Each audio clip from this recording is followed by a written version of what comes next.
Last week was filled with surprises in the NFL. Like what? Like the Bucs putting up 48 and stunning the Saints in New Orleans. So we've tapped Chad Millman from the Action Network to fill you in on what games are best and worst to bet. Chad, what's the one game you feel the most comfortable betting this week? I know this is going to sound crazy, but I'm paying attention to the Arizona Cardinals as 13.5-point underdogs at the Los Angeles Rams. What happens is when bookmakers post point spreads, they generally post spreads where they think the public is going to spend most of their money.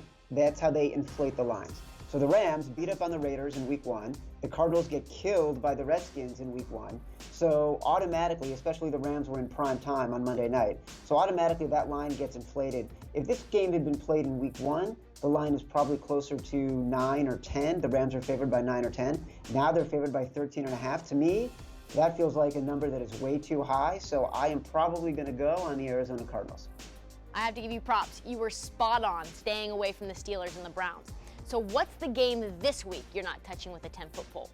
Right now, the one game that is giving me the most fits is the Baltimore Ravens visiting Cincinnati. So the Ravens last week, they play Buffalo, they kill the Bills look horrible. The Bengals go on the road, they get an outright win, and they cover the spread against Indianapolis. This game is at about pick right now. A lot of money coming in on the Ravens.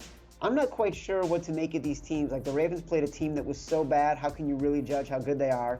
And the Bengals, a team that I thought would do well against the Colts, actually did very well, but I'm still not convinced because they did let Andrew Luck stay in the game for a little bit too long. So that's one that I'm going to let it play out and see how they do before I start deciding if I'm into either of these teams going into week 3. All right, Chad, this should be fun. And in the meantime, stick with Sports Pulse, your heartbeat to what's trending in sports.